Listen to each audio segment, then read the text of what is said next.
Hi, friends. Logan Clements here with the Better Events podcast. And in this week's episode, Vanessa, my guest co host, and I sit down with Brittany Carroll, who is a manager of event operations at the Library of Congress. She used to work at the U.S. Department of State. And so we go behind the scenes with her about what it really takes to plan some of these large, massive international events, including planning events abroad and at home. We touch on a bit of the uniqueness of protocol, which is associated with government events, and some of the opportunities there are for event planners. So without further ado, let's get into the episode.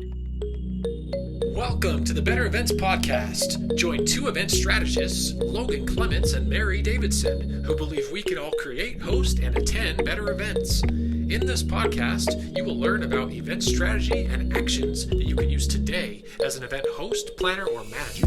Hear directly from the people who are creating innovative and inspiring events today and tomorrow, and grow your business along the way. Now, let's get started, and thanks for listening to the Better Events Podcast. Hi, friends. Welcome back to another episode of the Better Events Podcast. I'm one of your co-hosts, Logan Clements, and this week I'm joined by guest co-host Vanessa Loney, and I'm going to turn it over to her to introduce this week's guest. Thanks, Logan. Brittany Carroll is the manager of event operations at the Library of Congress, where she oversees the execution of high-visibility public and institutional events. A former U.S. diplomat, she brings over a decade of experience managing complex operations and large-scale engagements across global settings. She also advises on operational strategy and event execution through her firm, Arkansas Solutions. Brittany, is there anything else you want to add to that? No, you covered everything. Awesome. Yes, we are so happy to have you, Brittany. We always like to tell our audience a little bit why we asked you here. And I just think your unique experience, former U.S. diplomat, that's already a fun fact. But then also the fact that you've been on the event side at all these government events, I think it's such a unique perspective. And you come highly recommended by my guest co-host here, Vanessa Loney. So we were thrilled to get you. But to start us off, we've talked a little bit about it, but you spent over a decade at the U.S. Department of State managing some of the world's most high-profile events. How did you find your way into government event work, and what surprised you the most about it early on? Yeah, so I actually, as a diplomat, you have to choose several cones, and the cone that I chose was management. And as a management officer, you are dealing with a number of logistics at an embassy or a consulate. But one of the core functions that you do is you usually serve as a contracting officer. When you're the contracting officer, you're often going to be the person called in when there is an event, whether it's formal or informal, and they need to sign a contract or find vendors outside of the embassy to actually support the event. And so I think in my first tour, my very first event was like a formal event. It was the 4th of July event, which is the official event that all embassies usually put on. But we usually have to find a venue, and then we also have to do with catering and food. And so immediately you're going to get looped right into the meetings because you're the contracting officer. So you are the one that are doing all the negotiation and the terms of agreement with these sort of third-party contractors. That's where I have gotten to an event, and since I served as a management officer, you are constantly going to do that, regardless of what post you're going to be at as a contracting officer. One of the last tours that I did, full tours I did, was in the Office of International Conferences, and that role was all encompassing. That was events the entire time, and my role specifically was a conference manager. So that's really where I got to sort of sit in the intersection of being a management officer, but also being in the government event space and dealing primarily with events. What surprised me is that honestly, when you're in the government, you are wearing multiple hats. So when I started engaging with the private sector, they were like, oh, I'm only the travel director, or I'm the on-site coordinator, or I am the event producer. And we don't have any of those terms in government. When you're looped in, you are it. You are the point of contact, and you are seeing that event through. So all of the different terminologies in the private sector doesn't necessarily exist in the State Department. Like if you're on that core team, you're doing everything. That's where we met. Was I this is in Brittany's last tour. I was a third-party contractor, just private sector, coming in, doing one specific role. And Brittany was like, I am so intrigued. She was like, I'm so intrigued by what your role is. And not in a way of just questioning why I'm there, but also like she couldn't understand that I only am there to help with one aspect of an entire event. Granted, our event was in Antigua. And so we got to be together on a tropical island while also just sharing different ways that we plan events and how I started my business and how I kind of thrived in my event space. And so I think that's where our synergies came about, was really understanding how we both do things differently, but we are there for one common goal. So it was really interesting to hear your perspective just in real time as I'm seeing you in your position. So thank you so much for allowing me into your space, because it is interesting to say the least. Yeah. Okay, so going into the next question, most event professionals work with tight timelines and big logistics, but you were managing things like COP28 in Dubai with global delegations. Yeah. What's the layer of complexity in government events that the outside world doesn't see? That's a really good question. A lot of times with government events, it's twofold. There is like the multilateral events, right? So the COP conferences, that's usually a host country, and they have a role as the host country to provide the space, the venue, and also all of the other aspects that go into the actual event, summit, conference, or formal international convening session. Then you have the actual participants who have to get there to the event. And so if I just can focus on like the Office of International Conferences, our role was basically twofold. There is the accreditation. When you are participating in a formal event, there is a process. You can't just go and represent your country because you have a passport from that country. There is a process by which you are formally allowed to represent the U.S. government as a representative in that delegation. So the Office of International Conferences, who sits in the Bureau of International Organizations, does the accreditation. And that is protocol that was established since post-World War II. And so that gets sort of formalized and approved all the way up to the White House. And then you have the other aspect, which is the logistics of actually getting that U.S. delegation to the conference and being able to provide the support, the additional support that the embassy, the U.S. embassy, probably more than likely would not be able to do by themselves. And when you're talking about like a conference like COP, we're talking about the U.S., and the U.S. always sends the biggest delegation. And that typically can be anywhere between 300 to about 800. The 800 is coming from not just the core negotiating team and all of the interagency, which is all of the federal government agencies that are involved in this particular delegation, but also you have the White House. And if you have the head of state going or the VP going, obviously they have their own team as well. And if you have the Secretary of State going, they have their own team. So an event like COP can easily just go from, oh, our core delegation is like 300, 400. Now it's 800 because we've got to accommodate the White House protocol team, the logistics team, the security detail. We got to make sure that we have all of the supplies and venues and everything included. A lot of times it's a lot of moving parts. And so quickly you have to establish who is the lead on the conference. And for most of those conferences, it was state. And it was my office and the conference manager coordinating with the management team at the U.S. Embassy to say, hey, we have this big event that's coming. This is in your district. Get ready for it. If you don't know about it, it's coming. And this is the U.S. delegation size. And let's work together to pull this off. So a lot of times people don't see that it's very layered. It's the host government. If it's multilateral, it's usually the multilateral body that's also involved. And then it's all the other countries that are participating. I'm just over here in awe. I literally said, wow, several times during what you were saying.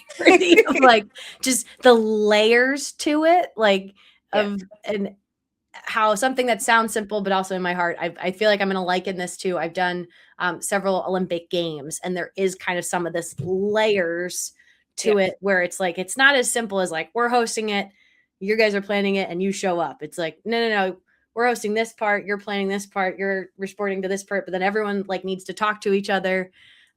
And so I've touched a little bit, and you mentioned it about protocol, which I do think is a unique government thing. I've heard about, I only heard about it because of the Olympics, because I think we touch on some of these delegations for people who help us with ceremonies and medals and all of that. But I would love for you to kind of dive into like that world of what does protocol really mean in practice. And then I don't know if you have an example of a time when maybe something didn't go according to protocol. Yeah, it's funny. Actually, my very, very last tour, we sent some people from the State Department to like the opening in Italy for the Olympics or the Winter Games. So I wasn't necessarily coordinating the event aspect, but I was working on the paper. So I was like, oh, they're going to send this. I'm pretty sure the management officer is about to lose their mind because, it was last minute, and now they've got a plan for these high level officials to come. So again, that's another moving part as well, preparing papers for those individuals to participate in an event.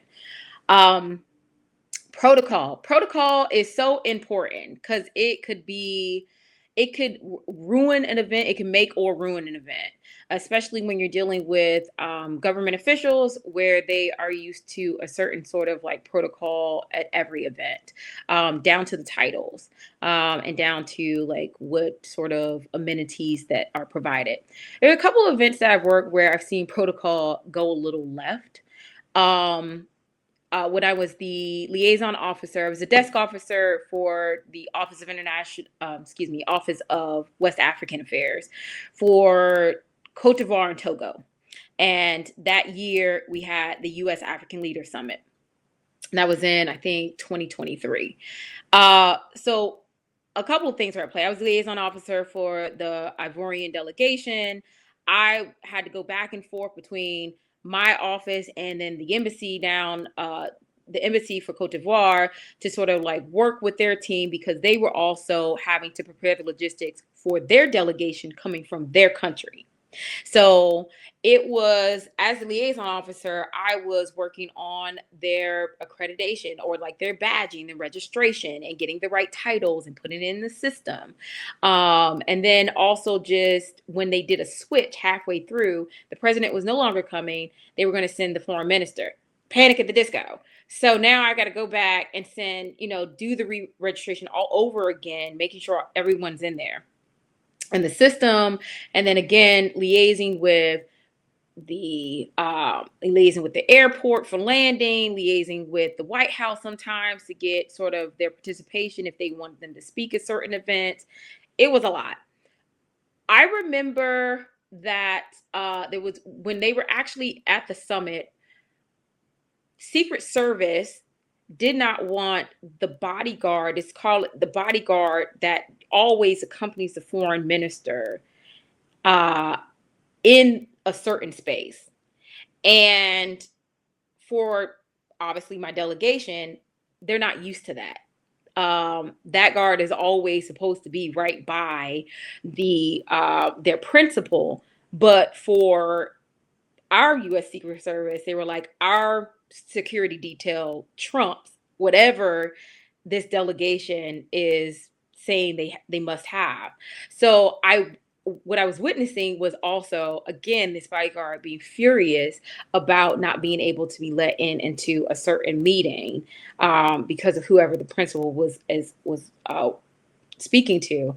And I just had to like talk him off the ledge a little bit. There's another time where it's 6 o'clock in the morning. We're all getting COVID tests at that time. We're still getting COVID tests.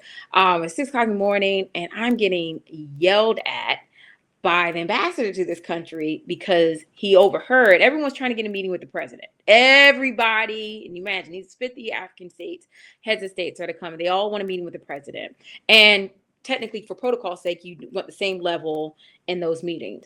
And I remember they heard that a couple of countries got a meeting with the president at the time, but my country didn't, even though they had requested it. Oh my goodness. So, but at that point, this is out of my hands, right? So knowing what I knew, I had to explain, hey, he's only meeting with countries that are having elections this year. This has nothing to do with a personal flight. But you can sort of see again where it's like, okay, we have bilateral meetings that are on the side of this event, and they're looking for someone that's at the same level, but they're sending someone that's a little bit lower level, and to them it's a little bit offensive. So you have that situation. The other situation is actually where Vanessa and I were working the same event with the Small Island Developing States conference, and there was a protocol faux pas there as well, where you had a cabinet level secretary, you also had the ambassador that was recognized in that region, that was sort of like over that region, because we didn't have a U.S. embassy presence on the island of Antigua and Barbuda. It was the neighboring island, which was Barbados. And then you had all these U.S. ambassadors that were also participating. So they all somehow had their own private cars. But according to the protocol, really it's only the U.S. ambassador to Barbados that gets the security detail. So now I have, and the cabinet level secretary, but I only have the security detail for the cabinet level secretary and also the U.S. ambassador that's recognized that's overseeing that particular consul district. But I have all these other ambassadors from all these other countries and international organizations. I'm like, hey, sorry, you don't get that. You're going to get in a private vehicle. It's not going to have that special plate. And a lot of that required me to like communicate very clearly and also manage expectations, of which probably Vanessa saw me firsthand of saying, hey, don't answer that. Let me take care of it, because I already knew how protocol was sort of a huge issue for them, but also for Vanessa, she's the third party contractor. I was like, she's not going to understand what at least I understand about what's going on here. So let me at least take that. But yeah, those are two examples. It was impressive. As a corporate outsider, not understanding all the protocol, it sounds small, of like, oh, why don't you just get another car? You've got 3,000 people going to this small island, so there's only so many cars. And so my job was to help also coordinate the cars. And so you have to prioritize, but everybody's important. Everybody should get a car. And so it was such a small thing, but really it meant a lot. And people were actually upset that they didn't have their own personal detail versus someone else. And so kudos to you for really handling that. I think it really does take a strong personality type. And especially because it's, a lot of men too, a lot of different types of stronger personality. So I think that goes great into the next conversation, or the next question is, how do you manage those competing priorities and strong personalities when everyone at the table does have power or some position of power? Yeah, in my world, it's a rank system. It's very hierarchical. It's up there kind of like with the military. So, we understand deference, we understand hierarchy, and typically it's being able to just articulate that everybody's important, everyone's special, everyone's VIP, but then there's also VVIP, and then there's VVVIP. And so that's how I sort of prioritize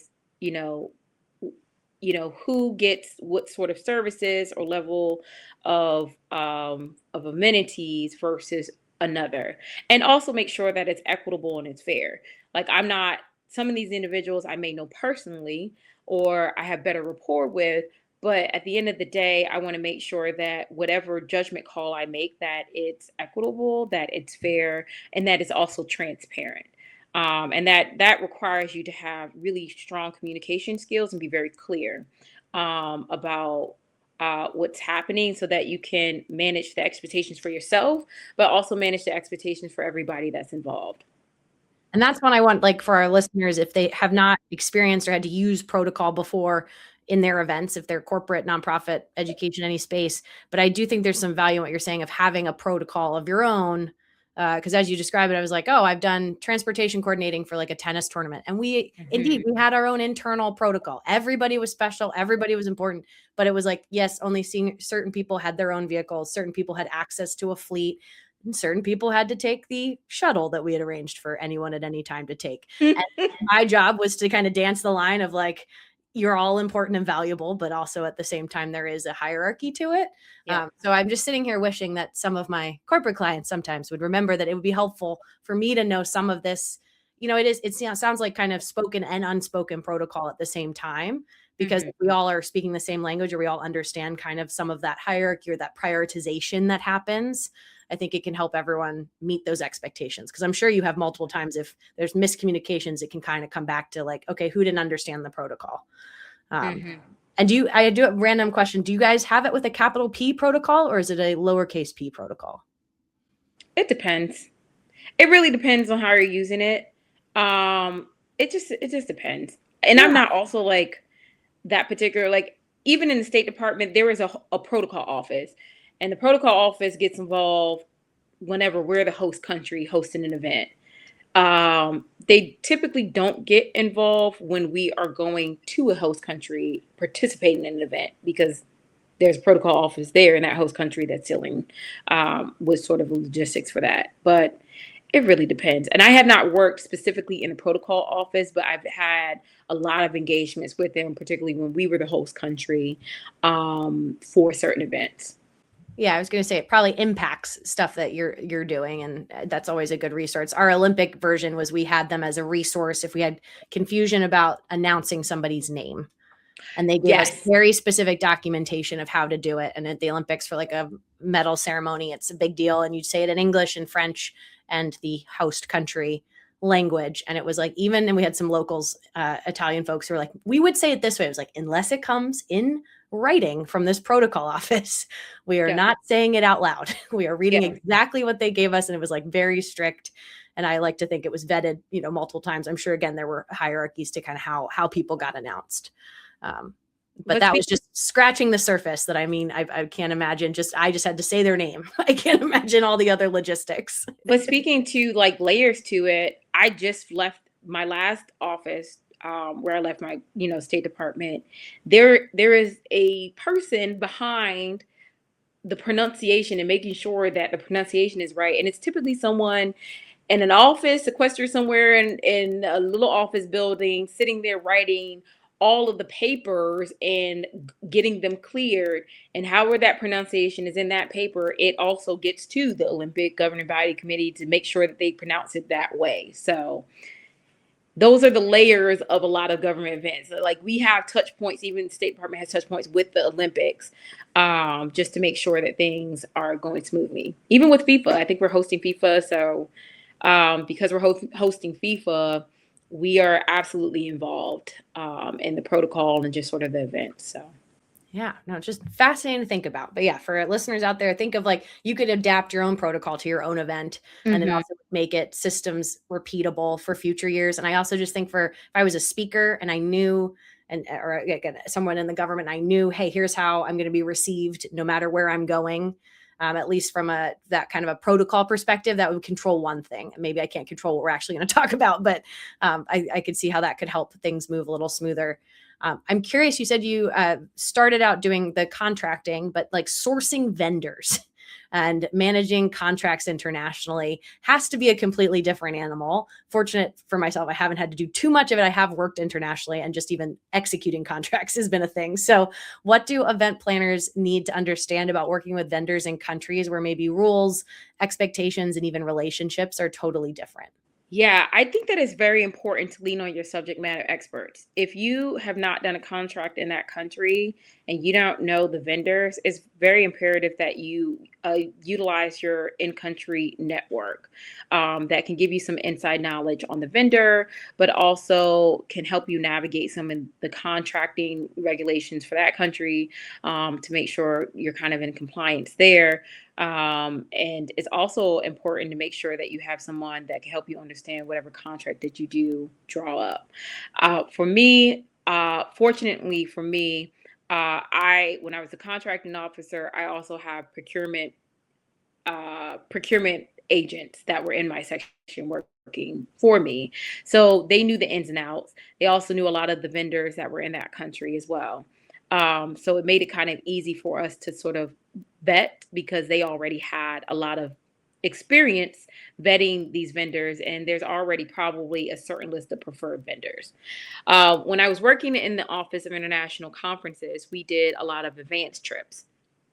And I highly recommend advanced trips, especially if you're having an event that's not in the city that you're in, or you're unfamiliar with it, because you need to get a pulse and a sense and a feel of where this event is going to be held. You need to understand, again, the first touch point or the the experience of a country or an event is when you land in the airport. What does that feel like? Is the customs process chaotic? Are the lines super long? Are they confused when they see your passport and your visa? You need to understand what that experience feels like. You need to feel what the transportation feels like. What are your options? Can you pay with cash? Can you pay with card? You also need to experience like rush hour in that country. Rush hour and wherever you're from is not going to be rush hour in a different city. It may be 10 times worse. So I always kind of advise going out on an advanced trip and strategically and deliberately going during like the peak time of traffic to experience what your client is going to experience if they get stuck in traffic. And then also, if you're sourcing hotels, get a list of hotels. Set up meetings with the hotel manager. There's usually like an office that deals primarily with sales. For government, obviously, there's a government sales manager that we typically talk with. We set up meetings. Sometimes I would visit 5 or 6 hotels a day. If I had a week to do hotel visits, that whole week I'm doing hotels. And then if you don't know the venue space, you kind of need to maybe try out a couple potential venues that space may be located. Because sometimes with like big conferences, they don't quite announce it to the public yet. So like for COP, we didn't know exactly where they were going to announce it, but we visited a couple locations ago. These are possibly potential locations that would be big enough to host it. So let's just fill it out. And once we felt it, we got, okay, more than likely they're going to choose the World Expo venue for this. And of course they did. But yeah, I will always say do the advanced trip, feel everything. Go to a restaurant. If your customers only speak English and you're in a different country and all of the vendors, like 75% of the restaurants, do not speak English or have English menus, you need to be prepared to sort of scout out what restaurants are going to be available for people. So all of those things matter. And then for me, again, it was having good relationships with the management team at the embassies where those events were being held. Okay, I'm going to absolutely walk step in step with the procurement team, because they already know exactly what we're looking for, and they already kind of know the type of individuals that are going to be participating in the event. It's easy for me to articulate, what I need, but if I already established a relationship with them, we can make this process go seamlessly. So lean on your subject matter experts and then go visit this actual location where you're having the event. I think that's great. I mean, obviously we do that too in some of the other event spaces, but this is a very thorough, you're doing a thorough site visit. For some listeners, advanced trip is essentially just a site visit in our private sector. But the thoroughness of what you're describing, I think, is so important, even down to the going to the restaurant and seeing if there's a language barrier.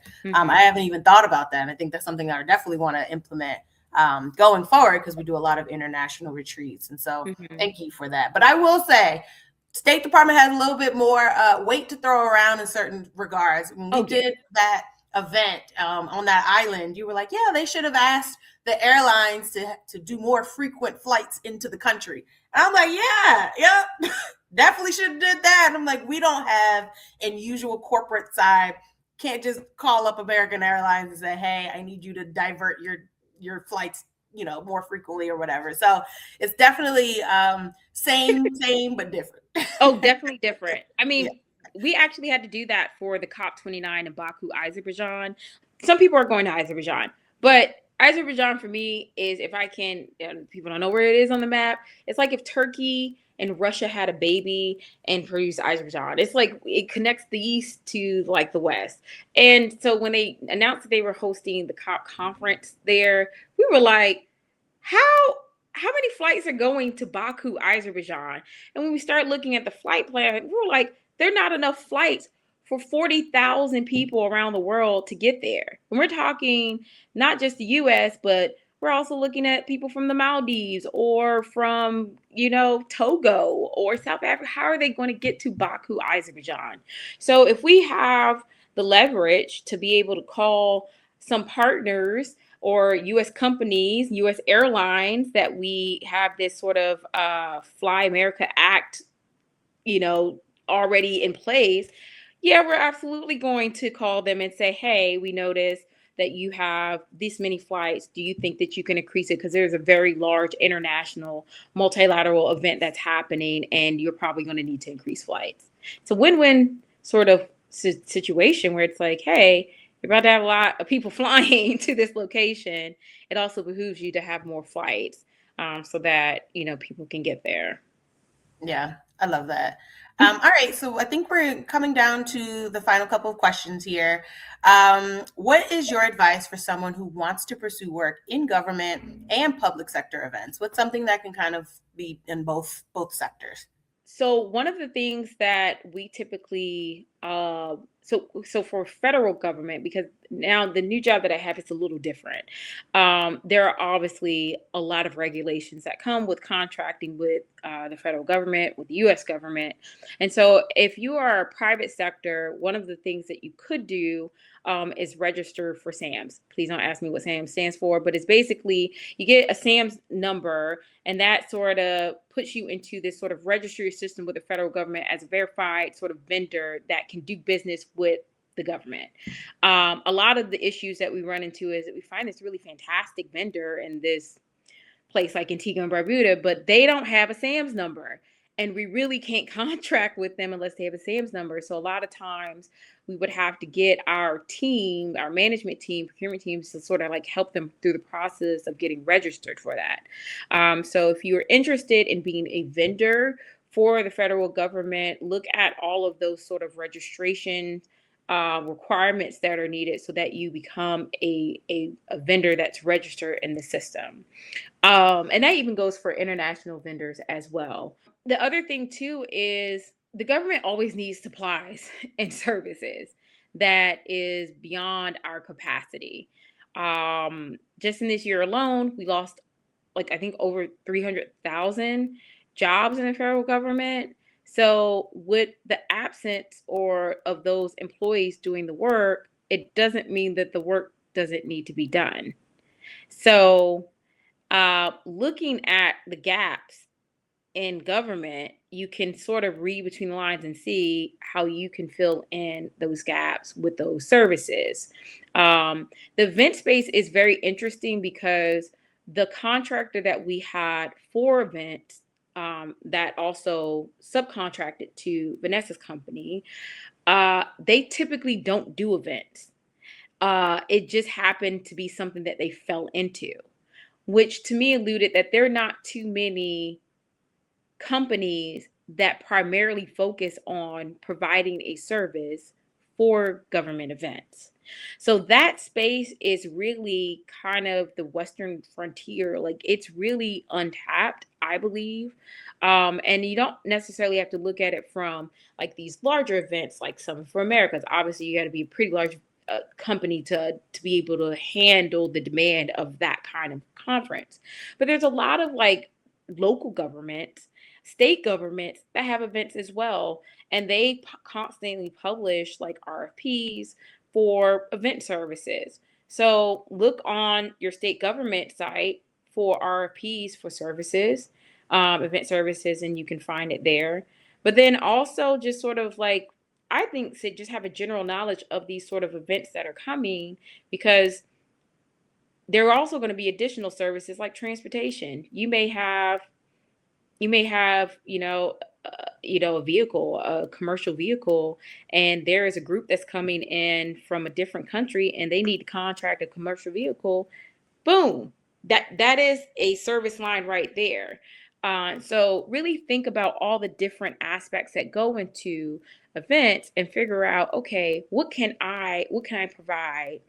Where can I fit into all of these multiple layers And how can I find those opportunities? Yeah, and I just want to say, because I'm sure listeners are wondering how I got into it as a private sector or an individual. Brittany had mentioned there was almost a subcontracting company that just fell into it. I subcontracted with them. And so the way I found them was through the Convention Visitors Bureau of the local place that I live, which happened to be at Los Angeles. And the Summit of Americas, they needed extra hands. Yep. And I just came in as like, oh, there's an opportunity, not even really fully grasping the intensity of what this summit was. And that was my foot in. And so it doesn't need to be a full process, right? If you go down the Sands route, it's a very intense route.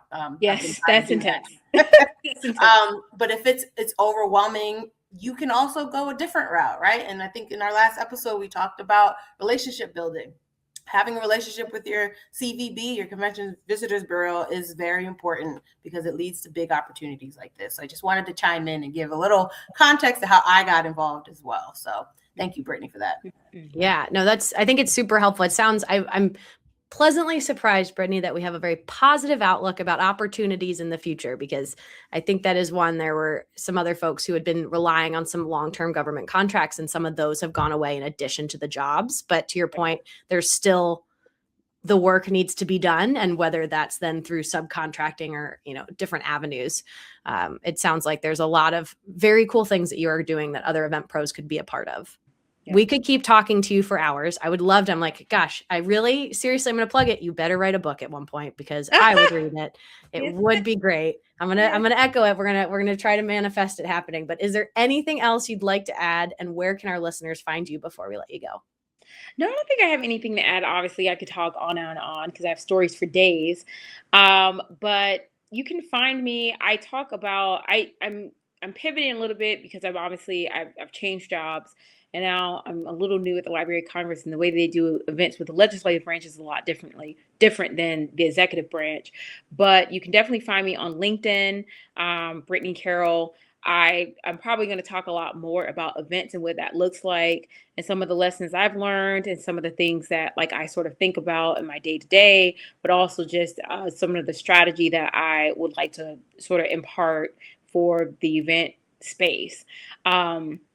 And then again, just being at the intersection of government and events is just very unique. So being able to talk a little bit about that, either with my own professional experience, but also as I'm learning this new space as well, some of the things that I'm learning on the go. But you can find me on LinkedIn, definitely. And also with my firm, Arkansas Solutions, for any smaller companies that obviously have events or kind of want to think through strategy and operations, you can find me at www.arkandsol.com. And that's where I'll be. Amazing. Well, thank you so much for spending time with us, Brittany. This was a great conversation.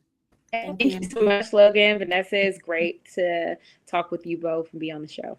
And I have our bonus tip this week, Vanessa, before we wrap up.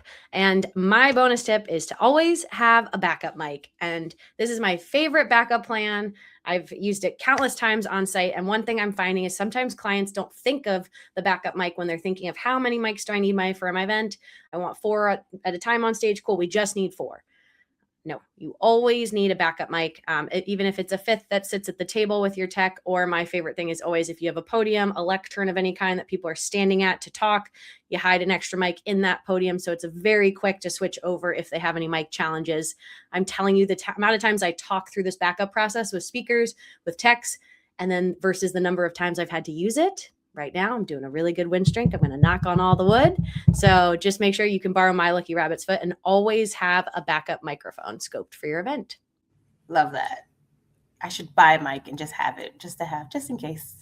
I'm going to caveat that, Vanessa, because it would be nice to have your own, but it's got to work with the system that you go to. So it's like, you got to pay for it from the system. See, planners, this is why you hire a Logan, because we think we know and we do not. And so thank you, Logan. It's not a bad pro tip. Have your own mic and speaker. That's a great thing. If you're always doing little what are they? The little receptions and things that just need an announcement. Totally get your own mic and speaker. But yes, to someone's larger system, you'll get some texts that probably push back on you. But so no keynote speaker off of my mic that I got off of Amazon. Okay, Probably fine. not. Awesome. Well, that brings us to the end of our episode. You can follow us on Instagram, Facebook, and LinkedIn at Better Events Pod. You can send us an email at bettereventspod@gmail.com. You can connect with us directly on LinkedIn as well. Vanessa, myself, Mary, Brittany, we all love to hear from you. Just before you hit that connect button, make sure you just type you heard about us through the podcast. And if you want even more Better Events content, join our private community over on Substack. And as always, we thank you for listening, and we'll be back in your feeds again next Wednesday.